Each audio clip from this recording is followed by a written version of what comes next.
Hello all, this is Jawad Kazi and you are watching my weekly video series 321 Thursdays. Every week I bring this video for value enrichment of your UPSC answers and essays. Today once again I come before you with 3 data points, 2 concepts and 1 case study. Today we are going to discuss about a very important resource which is water. Water, guys, is the elixir of life on earth. It is one of the most important resource that has ensured the survival of life on this planet. Let us consider certain important value addition related content related to water. In the first segment, allow me to present before you 3 data points. Let's see the first data point. Guys, according to the Falcon Mark Index, if the water availability in a country is less than 1700 cubic meters per person per annum, then in that case, it is considered to be a situation of water stress. So 1700 cubic meters per person per annum, if it is less than that, then Falcon Mark Index says that it is a situation of water stress. If this further falls down to less than 1000 cubic meters, then the index says that the country is in a status of water crisis. Where do we stand? According to Niti Aayog's action agenda for India at 75, India's per capita water availability stands at 1544 cubic meters, which means we are in a situation of water stress which we were not in the last decade. Now, this data is a little old data of 2011, and certainly over the last 10 odd years, the situation might have worsened even more. So this is the first data point, guys, as to where we stand on the concept of water stress and water scarcity. Let me come to the second water related data point. Not only are we seeing shrinking of availability of water, further, the quality of water is also an issue. According to Water Quality Index, the water available in India is ranked 120th out of 122 countries. So in an index of 122 countries in terms of quality of water, we are ranked at 120th, which shows that the quality of water has been subsiding over the recent years. That's my second data related point for you.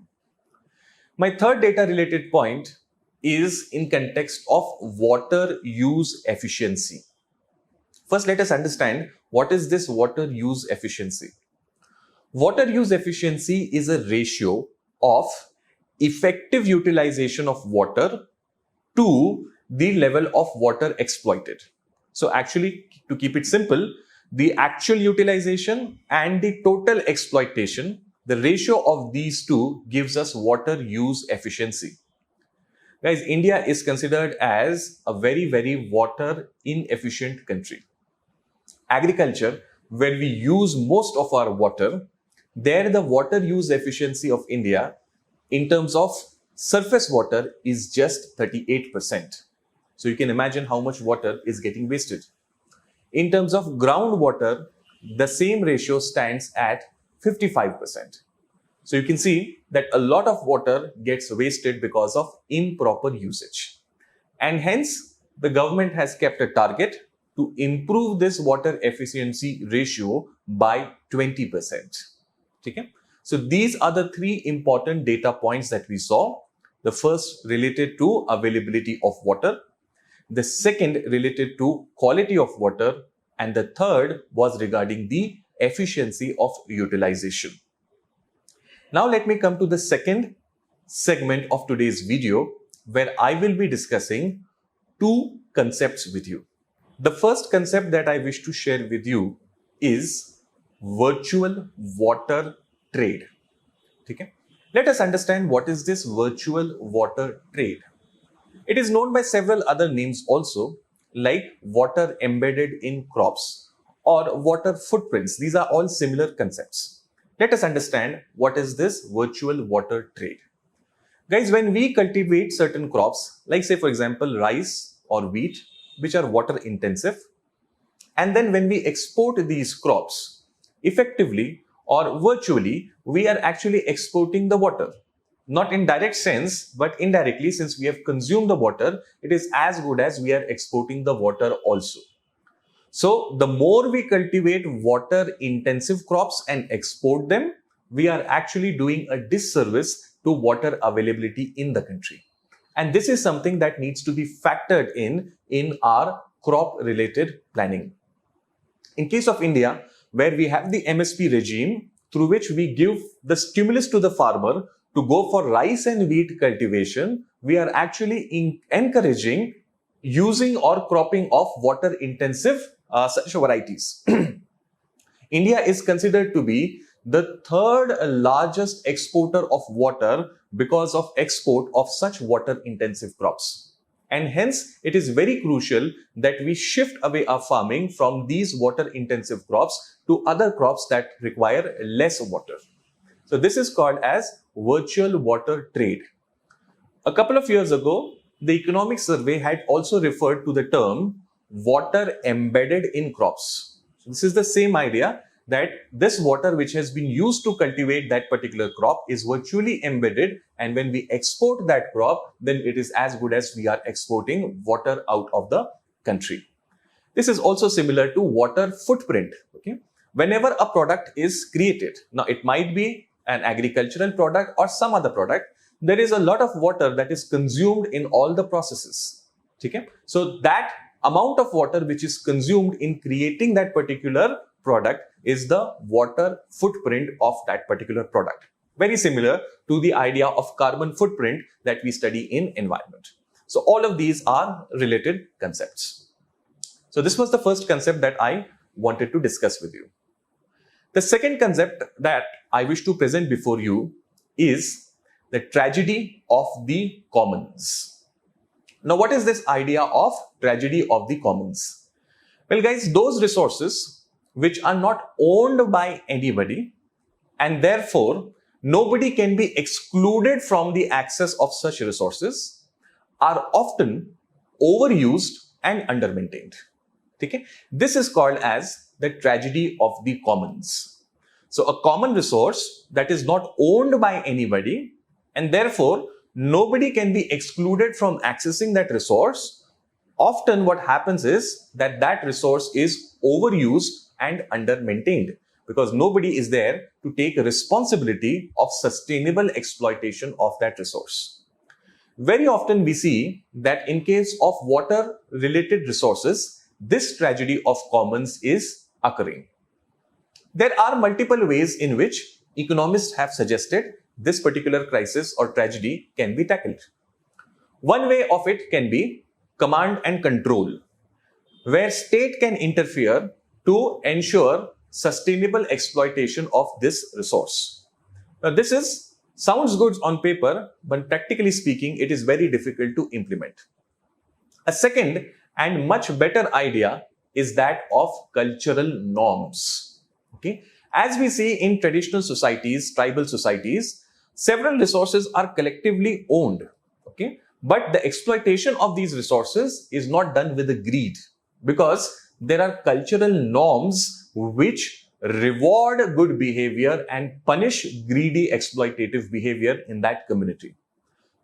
Elinor Ostrom, who is a Nobel Prize winner in economics, has proposed or has theorized on this particular idea of cultural norms in exploiting common resources. So these are some ways in which common resources could be exploited effectively. Now let me come to the third segment of our today's video, where I will be discussing a case study from Rajasthan. Magsaysay Award winner Rajendra Singh is also known as the Waterman of India. He hails from the Alwar district of Rajasthan, which was infamous for its droughts.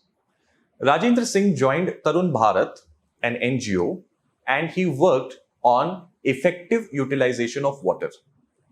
They use traditional wisdom of johards.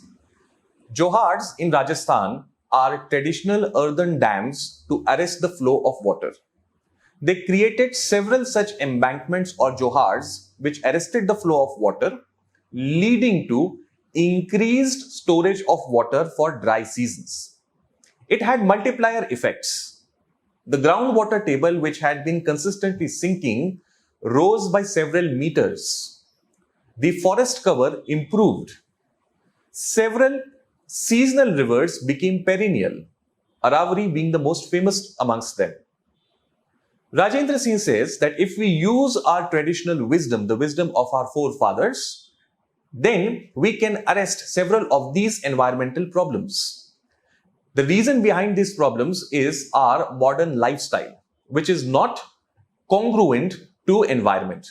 And hence reverting back to this traditional wisdom can help solve many of these problems, particularly that of water. He lays stress on water-related literacy. We do not focus sufficiently on awareness regarding water. He says there are 3 levels on which we need to focus to make people literate about water. First thing is increasing awareness about water. The water cycle, its sources, the various socio-economic landscape that impacts, people must be made aware of this first, which unfortunately our education system does not do sufficiently. After that is done, then people must be engaged in conservation of water. Rainwater harvesting, watershed management related activities must involve people. And at the third level, these people must then be encouraged to convince others so that they would also adopt a lifestyle that conserves water and saves water. These are the 3 levels on which Rajendra Singh suggests that we need to work on water related literacy. If we use these steps and our traditional wisdom, then we will be able to overcome the water-related stress that we are facing and the imminent water crisis that stares us in our face.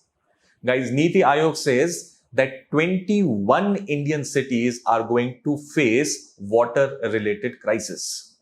And several cities will face a situation that Cape Town in South Africa faced a couple of years ago.